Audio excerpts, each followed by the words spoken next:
Bismillahirrahmanirrahim. Assalamualaikum warahmatullahi wabarakatuh. Innal hamdalillah nahmaduhu wa nasta'inuhu wa nastaghfiruh wa na'udzu billahi min syururi anfusina wa min sayyiati a'malina. May yahdihillahu fala mudhillalah wa may yudlil fala hadiyalah. Asyhadu an la ilaha illallah wahdahu la syarikalah wa asyhadu anna Muhammadan abduhu wa rasuluh la nabiyya ba'dah. Alhamdulillah, segala puji hanya bagi Allah atas segala karunia-Nya, atas segala nikmat-Nya. Semoga kita tetap bisa istiqomah untuk beribadah hanya kepada Allah Subhanahu wa taala, mewujudkan rasa syukur kita kepada Allah dengan cara mentaatinya, menjalankan semua perintahnya dan menjauhi segala apa yang dilarang oleh Allah Subhanahu wa taala. Salawat dan salam kita sampaikan kepada Nabi kita Muhammad Sallallahu Alaihi Wasallam. Alhamdulillah, insyaallah kita akan membahas beberapa hal tentang tauhid. Kita akan bahas kitab tauhid. Malam ini insyaallah kita membahas dari bab yang pertama.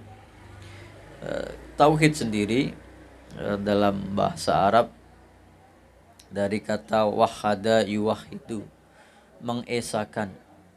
Maka dalam syariat tauhid itu adalah ifradullahi subhanahu wa ta'ala bima yahtasu bihi minar rububiyah wal uluhiyah wal asma wa sifat. Maka tauhid adalah mengesakan Allah Subhanahu wa ta'ala dalam hal yang kekhususan hanya milik Allah Subhanahu wa taala, baik dari rububiyahnya, uluhiyahnya maupun al-asma was sifat. Ar-rububiyah adalah bahwasanya Allah Subhanahu wa taala dialah yang menciptakan secara mutlak seluruh makhluknya. Dialah yang menciptakan, dia yang menguasai, yang memiliki, dan dia yang mengelola, yang mengurusi, yang memelihara dan mengatur seluruh alam semesta ini, seluruh makhluk ciptaannya ini. Tiga dasar utama dari pengertian rububiyah. Allah Subhanahu wa taala dialah yang menciptakan. Nah, kalau di dalam surat Al-A'raf ayat 54 disebutkan ala lahul khalqu wal amru. Hanya kepunyaan Allah lah segala penciptaan dan segala perintah dan keputusan. Lalu dalam surat yang lain, surat Fatir ayat 3, hal min khaliqin ghairillah hal min khaliqin ghairullahi yarzuqukum minas sama'i wal ard. Apakah ada pencipta lain selain Allah yang memberi rizki kepada kalian dari langit dan bumi? Nah, dan banyak ayat-ayat di dalam Al-Quran yang menjelaskan bahwasanya sang pencipta hanya Allah Subhanahu wa taala, yang menciptakan yang dari dulunya tidak ada.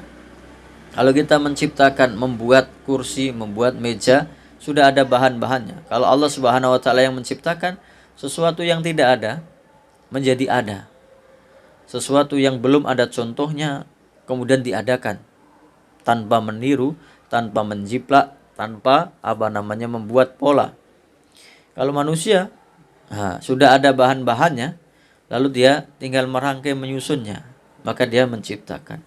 Ini penciptaan adalah Allah Subhanahu wa taala. Yang kedua yaitu kekuasaan, kepemilikan, bahwasanya Allah Subhanahu wa taala yang memiliki, yang menguasai seluruh alam semesta ini. Walillahi mulkus samawati wal ard. Kepunyaan Allah lah segala kekuasaan yang ada di langit dan di bumi. Bahkan disebutkan dalam surat Al-Mu'minun ayat 88, Kul man biyadihi malakutu kulli syai'. Siapakah yang memiliki segala sesuatu, yang menguasai? Bukan hanya memiliki, tapi berhak untuk mengelola, memperlakukannya. Kadang-kadang kita memiliki sesuatu tapi tidak bisa, tidak boleh memperlakukannya sesuka hati kita. Kita memiliki istri tapi kita tidak boleh menganiayanya, tidak boleh mendoliminya.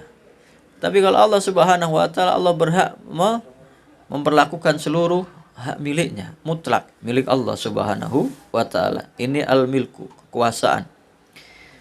Nah, yang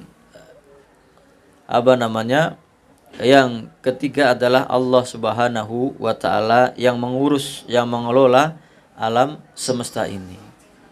Dia yang menghidupkan, yang mematikan, yang memberi rizki, yang mengurusi semuanya secara detail. Nah, ini tauhid rububiyah. Kita mengakui kalau tauhid rububiyah itu kitanya sebagai pasif, manusia itu yang diciptakan, yang dihidupkan, yang dibangkitkan, yang diberi rizki, yang diberi sarana dan prasarana oleh Allah Subhanahu wa taala. Nah, kemudian tauhid uluhiyah, kita mengesahkan hanya Allah Subhanahu wa taala yang kita sembah, yang kita agungkan, yang kita tunduk kepadanya, yang kita takut kepadanya, yang kita cintai, yang kita harapkan ampunannya. Nah, ini tauhid uluhiyah, hanya satu-satunya dia yang disembah. Karena banyak orang yang mengakui tauhid rububiyah, bahwa yang menciptakan langit dan bumi itu Allah Subhanahu wa taala, tapi dalam uluhiyah dia menduakan Allah Subhanahu wa taala. Mintanya bukan kepada Allah. Yang dia agungkan bukan hanya Allah Subhanahu wa taala.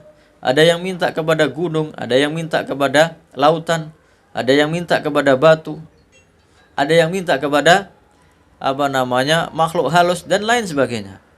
Maka itu tidak mengesahkan Allah dalam penyembahannya, uluhiyahnya. Yang ketiga adalah al-asma was sifat, nama-nama dan sifat Allah Subhanahu wa taala.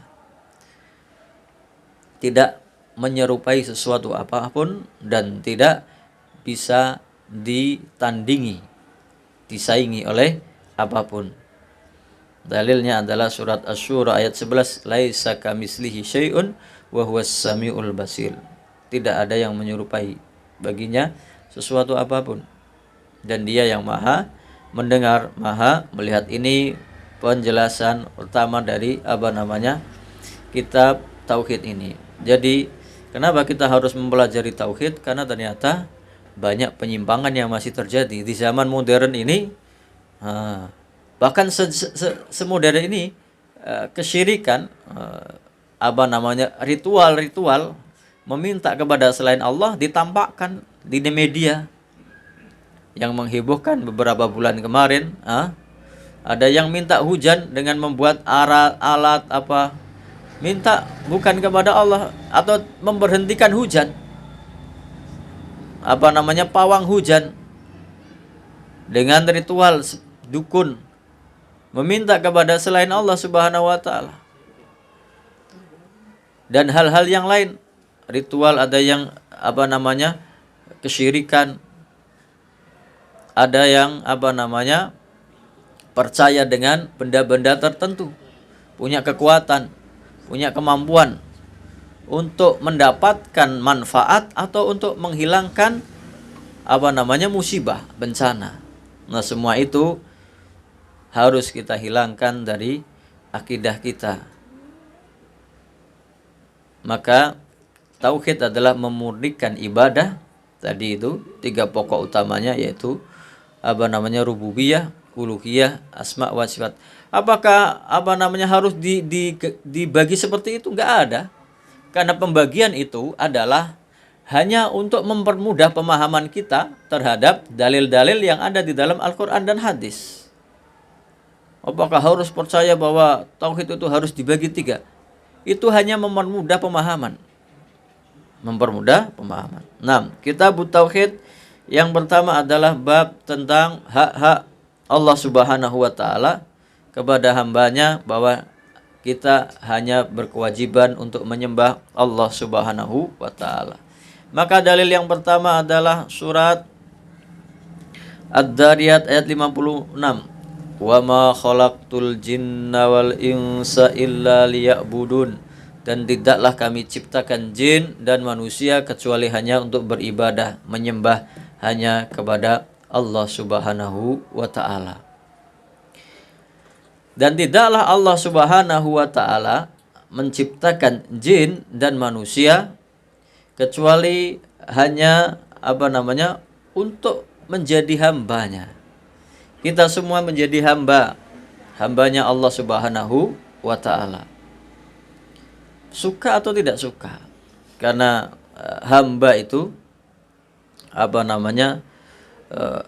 ada beberapa tingkatan, bahwasanya kita itu menjadi hamba Allah Subhanahu wa taala sukarela atau terpaksa, karena kita yang yang menciptakan adalah Allah Subhanahu wa taala. Yang kedua, hamba yaitu ibadah secara umum. Bagi orang-orang yang beriman yang mau taat kepada Allah, maka dia menghamba beribadah hanya kepada Allah Subhanahu wa taala. Kemudian yang ketiga, hamba secara khusus, yaitu tingkatannya ibadahnya para nabi dan rasul yang mereka beribadah kepada Allah Subhanahu wa taala. Apa itu ibadah? Ibadah adalah ketundukan kita kepada Allah Subhanahu wa taala untuk mentaatinya, mengagungkannya, menjalankan segenap perintahnya dan menjauhi segala larangannya. Kalau dalam pengertian disebutkan at-tadallul lillahi azza wa jalla bi fi'li awamirihi wa ijtinabi nawahihi mahabbatan wa ta'dhiman. Pengertian ibadah adalah, yang pertama adalah menundukkan, memasrahkan totalitas ketundukan manusia atau hamba kepada Allah Subhanahu wa taala dengan menjalankan semua perintahnya dan menjauhi segala apa yang dilarangnya dengan penuh rasa cinta dan pengagungan. Penuh rasa takut dan harap hanya kepada Allah Subhanahu wa taala. Itu sebagai perbuatannya. Tapi jenis perbuatannya kalau disebutkan oleh Syekhul Islam Ibnu Taimiyah, disebutkan apa itu ibadah? Ibadah adalah ismun jami' likulli ma yuhibbuhullahu wa yardahu minal aqwal wal a'mal adh-dhahirah wal batinah. Ibadah adalah segala hal, segala amal perbuatan yang dicintai oleh Allah Subhanahu wa taala dan diridhoi oleh Allah Subhanahu wa taala dari segala ucapan, perbuatan yang zahir dan yang batin. Segala ucapan, perbuatan zahir dan batin. Yang batin dari mana? Hati kita. Rasa takut kita itu ibadah. Rasa harap kita adalah ibadah. Maka kita juga nilai atau dihisap dengan hati kita. Sifat munafik dari hatinya, sifat kesombongan dari hatinya. Orang yang takut kepada Allah, hatinya yang merasa takut, dan itu mendapat pahala di sisi Allah Subhanahu wa taala. Kemudian diucapkan dengan lidahnya. Segala bentuk ucapan kita kalau untuk ketaatan kepada Allah adalah sebuah ibadah. Kalau menjalankan perintah Allah adalah ibadah. Kemudian segala amal perbuatan. Apa yang kita lakukan dari seluruh anggota tubuh kita, mata kita, hidung kita, mulut kita, telinga kita, tangan kita, kaki kita. Semua anggota tubuh kita bisa melakukan ibadah. Bisa menjalankan perintah Allah Subhanahu wa taala. Dan demikian juga kalau kita melanggar larangan Allah Subhanahu wa taala, kita juga ada akibatnya, ada hisabnya. Nah, ini adalah ibadah. Berarti ibadah ada yang ibadah mahdhah yang merupakan ibadah yang sudah ditentukan, tapi ada ibadah yang bisa berlaku secara umum, yaitu segala perbuatan kita yang diridhoi oleh Allah Subhanahu wa taala. Makan bisa diniati sebagai ibadah kalau untuk menguatkan diri kita untuk bisa ibadah kepada Allah Subhanahu wa taala. Minum kita, bahkan Nabi Muhammad SAW menjelaskan bahwa orang bersenang-senang bisa menjadi bentuk ibadah kalau untuk ketaatan kepada Allah Subhanahu wa taala. Demikian juga bekerja, mencari rizki adalah satu bentuk ibadah, karena itu tanggung jawab kita untuk menafkahi keluarga kita. Nah, wa ma khalaqtul jinna wal insa illa liya'budun. Nah, kalau manusia dan jin ingin menjadi mulia, maka hendaknya beribadah kepada Allah Subhanahu wa ta'ala. Tapi kalau dia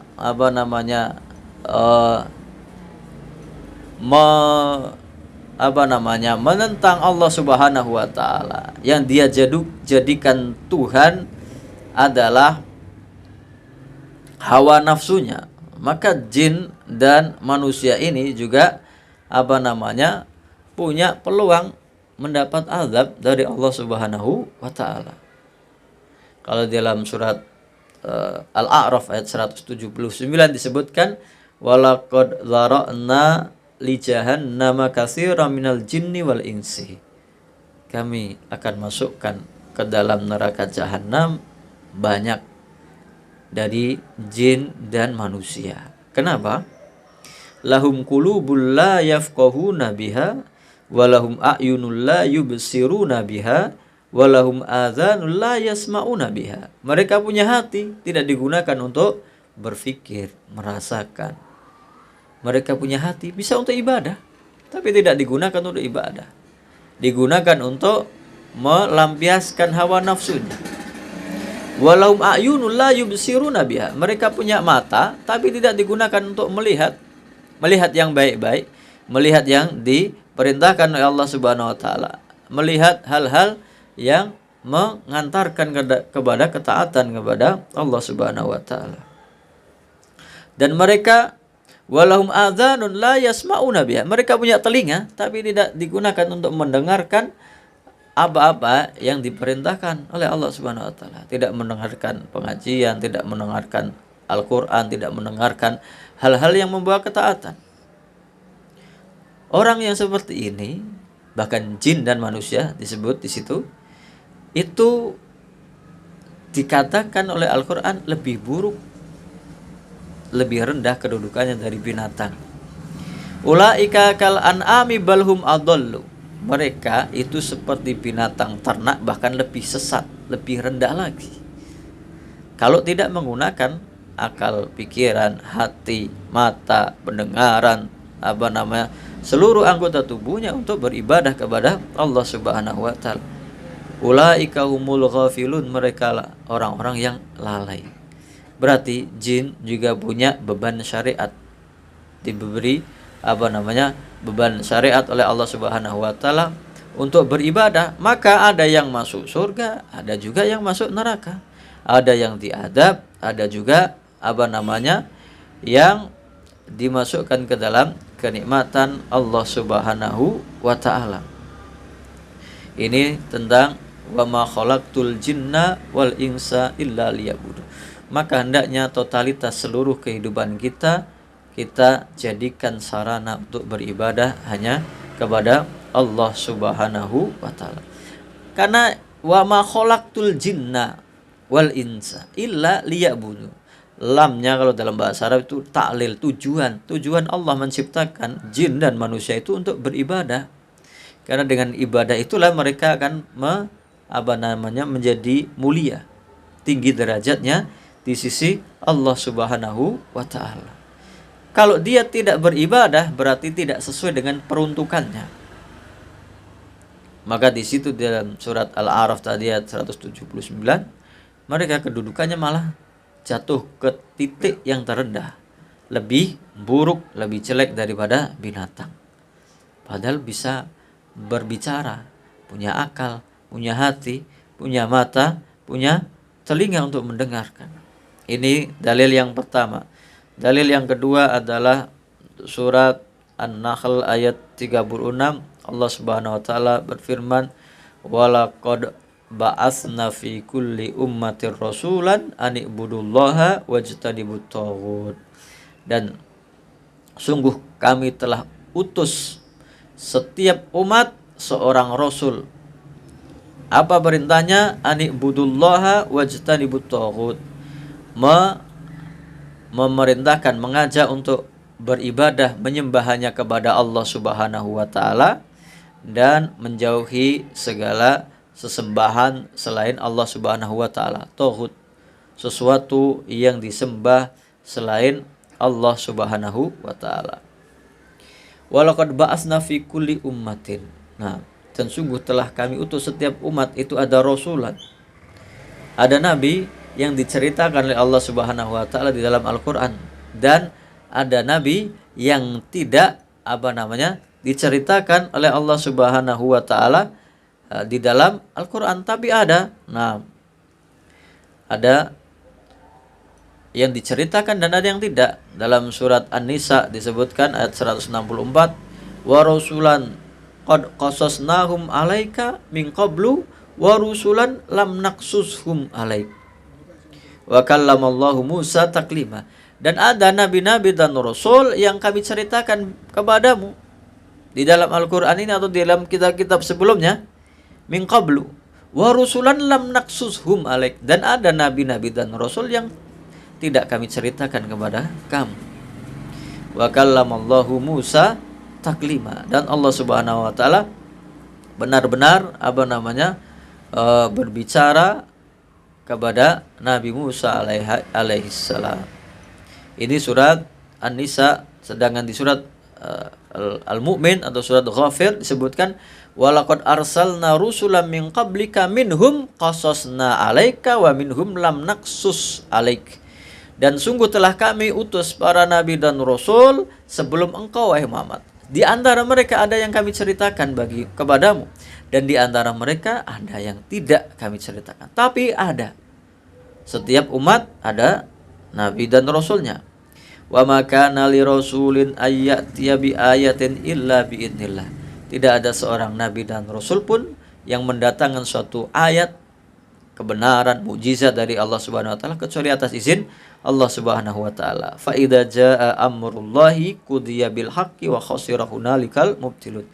Ketika sudah datang ketetapan Allah Subhanahu wa taala dan diputuskan dengan kebenaran, maka hari itu rugilah, binasalah orang-orang yang batil, yang mengingkari kekuasaan Allah Subhanahu wa taala. Walaqad ba'atsna fi kulli ummatin rasulan. Nah, itulah tujuan Allah Subhanahu wa taala diberi akal supaya untuk ibadah. Kenapa? Setelah diberi akal, Allah Subhanahu wa taala utus para nabi dan rasul. Setelah diberi akal, Allah turunkan kepada manusia kitab-kitab petunjuk. Nah, kalau tidak untuk ibadah, ngapain ada diutus nabi dan rasul? Kenapa diutus diturunkan kitab-kitab? Karena manusia berakal, bisa memahami. Maka ada yang membimbingnya, para nabi dan rasul. Ada pedomannya, yaitu kitab-kitab suci yang diturunkan oleh Allah Subhanahu wa taala kepada para nabi dan rasul. Apa isinya? Intinya, dan itu yang pertama dari setiap dakwah para nabi dan rasul adalah ani'budullaha wajtanibut taghut. Hanya untuk menyembah kepada Allah Subhanahu wa taala dan menjauhi taghut. Ibadahnya hanya kepada Allah Subhanahu wa taala. Kenapa? Karena orang itu banyak beribadah, tapi yang diibadahi bukan Allah Subhanahu wa taala, atau menyembah Allah Subhanahu wa taala tapi menyembah selainnya bersama Allah Subhanahu wa taala. Nah, ini yang perlu dibersihkan dari akidah. Kemudian wajtanibut taghut. Apa itu taghut? Sesuatu yang disembah selain Allah Subhanahu wa taala. Taghut dari kata tagha. Tagha itu melampaui batas, melebihi hal yang semestinya.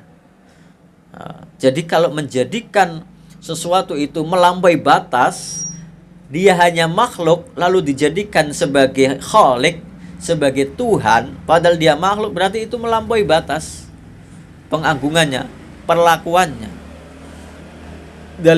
Dalam akar kata yang sama, yaitu tentang dalam surat Al-Haqqah ayat 12, inna lamma taghal ma'a hamalnakum fil jariyah. Sesungguhnya ketika air itu sudah banjir meluap, kami bawa kalian dalam kapal yang berlayar, yaitu kaumnya Nabi Nuh. Tagha alma, airnya sudah melampaui batas, menjadi banjir, menggenangi seluruh daratan. Nah, sesuatu yang melampaui batas disebut taghut. Kenapa melampaui batas? Karena dia bukan Tuhan, karena dia makhluk, karena dia ciptaan. Bahkan dia tidak bisa apa-apa. Berhala itu kan tidak bisa memberi manfaat, tidak bisa menghilangkan mudarat. Tapi disembah berarti kan dia melampaui batas. Melampaui batas akal manusia yang sehat, melampaui batas perintah dan larangan dari Allah Subhanahu wa taala. Ada batas-batasnya, tapi mereka melanggarnya, melampauinya. Nah, itulah yang disebut tagut. Maka perintah para nabi dan rasul yang awal, yang pokok, yang utama adalah mengajak untuk beribadah kepada Allah Subhanahu wa taala satu-satunya dan menjauhi segala hal yang disembah selain Allah Subhanahu wa taala. Apapun itu.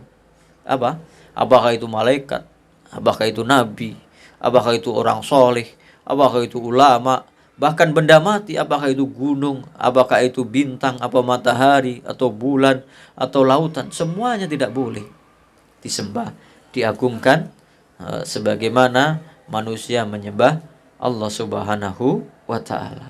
Nah, kemudian ini yang pembahasannya yang banyak itu di dalam surat Al-Isra dari ayat 23. Allah Subhanahu wa taala berfirman, wa qadha rabbuka alla ta'budu illa iyyahu wa bil walidaini ihsana.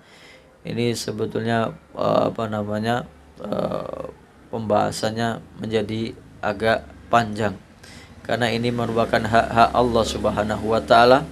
Wa qadha rabbuka alla ta'budu illa iyyahu wa bil walidaini ihsana. Dan Tuhanmu sudah memutuskan qadha bahwasanya jangan kamu beribadah kecuali hanya kepadanya, dan berbuat baiklah kepada kedua orang tua. Wabil walidaini ihsana. Ini selalu urutan hak-hak atau perintah kita. Ketaatan itu nomor satu, ketaatan kepada Allah Subhanahu wa taala. Wa qadha rabbuka alla ta'budu illa iyyahu. Dan Allah Subhanahu wa taala sudah menetapkan, memerintahkan qadha, keputusan bahwa kamu tidak boleh beribadah kecuali hanya kepadanya. Qadha ada yang syar'i, ada kauni. Ketetapan Allah ada yang syar'i, ada yang kauni. Yang syar'i yang ini. Jadi Allah Subhanahu wa taala menetapkan tidak boleh beribadah kecuali hanya kepada Allah Subhanahu wa taala. Berarti beribadah mengagungkan sesuatu selain Allah dilarang. Tapi qadha syar'i ini bisa terjadi, bisa tidak terjadi. Tapi ini yang dicintai oleh Allah Subhanahu wa taala. Sedang qadha kauni, hukum alam, itu pasti terjadi.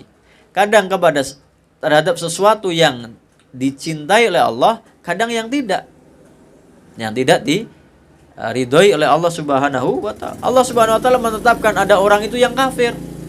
Kafir itu tidak diridhoi oleh Allah Subhanahu wa taala, tapi itu sudah ketetapan Allah. Nah, itu qadha kauni. Kalau qadha syar'i, Allah menetapkan untuk mentaati perintahnya, menjauhi segala apa yang dilarang. Nah, ini ada yang mengikuti dan ada yang tidak. Berarti bisa terjadi, bisa juga tidak. Wa qadha rabbuka alla ta'budu illa iyyahu. Janganlah kalian menyembah kecuali hanya kepada Allah. Wa bil walidaini ihsana. Yang kedua, kebaikan yang paling utama setelah ibadah kita kepada Allah Subhanahu wa taala adalah berbakti kepada kedua orang tua. Ihsana kalau dalam bahasa Arab itu namanya maf'ul mutlak. Jadi aslinya dan wa yuhsinu bil walidaini ihsana. Berbuat baiklah kepada kedua orang tua sebaik-baiknya. Berbuat baiklah kepada kedua orang tua, berbaktilah kepada kedua orang tua sebaik-baiknya. Kemudian ayatnya, kelanjutannya, imma yablughanna indakal kibaru ahaduhuma aw kilahuma fala taqul lahumā uffi wa la tanharhumā wa qul lahumā qawlan karima. Kalau keduanya mencapai umur yang sudah tua, atau salah satunya atau keduanya, maka jangan kamu berkata kepada keduanya uff. Uff itu hal yang paling rendah yang bisa mengecewakan, menyakiti kedua orang tua. Wala tanharhuma, jangan kamu membentak keduanya. Wa qul lahumā qawlan karimah. Katakan kepada keduanya perkataan yang baik, yang halus, yang lemah lembut, yang sopan, yang menyenangkan keduanya.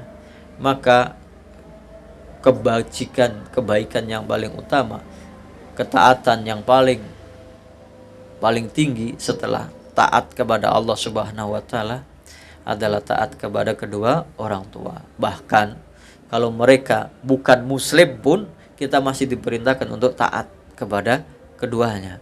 Dan ini banyak di dalam ayat-ayat Al-Quran diiring. Pasti setelah ketaatan kepada Allah, ketaatan kepada kedua orang tua. Salah satunya di dalam surat, nanti juga ada di ayat berikutnya, tapi ada juga di surat Luqman. Wa idh qala Luqmanu libnihi wa huwa ya'iduhu ya bunayya la tusyrik billah innasyirka la dzulmun azim.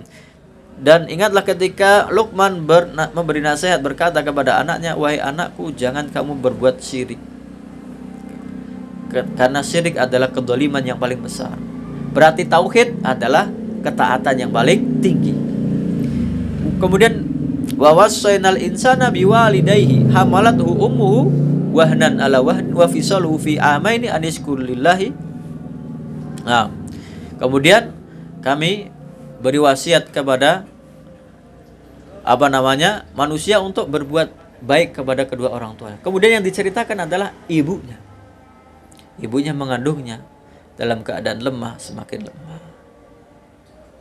Maka ketaatan yang paling tinggi setelah ketaatan kepada Allah Subhanahu wa taala adalah ketaatan kepada kedua orang tua kita. Enggak tahu ini mau lanjut habis Isya atau selesai? Selesai. Nah, selesai berarti kita persingkat saja. Nah, jadi ketaatan yang pertama kepada kedua orang tua kita, ketaatan yang paling tinggi hanya kepada Allah Subhanahu wa taala. Kemudian ketaatan yang di setelahnya adalah taat kita kepada kedua orang tua. Aniskulli wali walidaika ilayyal masir. Bersyukurlah kepadaku dan kepada kedua orang tuamu, dan kepadakulah kamu akan kembali. Wa in jahadaka ala an tusyrika bima laisa laka bi ilmun fala tuti'huma. Kalau mereka kedua orang tuamu memaksamu untuk beribadah, mempersekutukan Allah dengan sesuatu yang kamu tidak tahu, jangan kamu ikuti. Fala tuti'huma. Tapi wasahibuhuma fid dunya ma'rufah. Kamu tetap punya kewajiban untuk memperlakukan keduanya di dunia dengan baik. Di dunia. Itu kedua orang tua yang musyrik, yang kafir. Ma'rufah. Untuk berbuat baik kepadanya di dunia. Wattabi sabila man anaba ilayya tsumma ilayya marji'ukum fa unabbi'ukum bima kuntum ta'mal. Dan ikutilah jalan orang-orang yang kembali kepadaku, kemudian kepadakulah kalian akan kembali, dan aku akan memberitahukan tentang amal-amal kalian yang sudah kalian lakukan. Inilah kewajiban kita yang paling tinggi adalah ibadah kepada Allah Subhanahu wa taala, menjalankan semua perintahnya, menjauhi segala larangannya. Kepadanya kita tunduk, kita taat, kita tawakal, kita takut, kita mengharapkan. Maka semoga kita menjadi hamba-hamba yang taat, yang hanya kepada Allah kita tunduk, kita patuh, kita taat, kita beribadah, mengagungkan, mensucikan kepada Allah Subhanahu wa taala. Mungkin ini yang bisa kita bahas. Wallahu taala alam. Kita tutup dengan doa kafatul majlis. Subhanakallahumma wa bihamdika asyhadu an la ilaha illa anta astaghfiruka wa atubu ilaik. Assalamualaikum warahmatullahi wabarakatuh.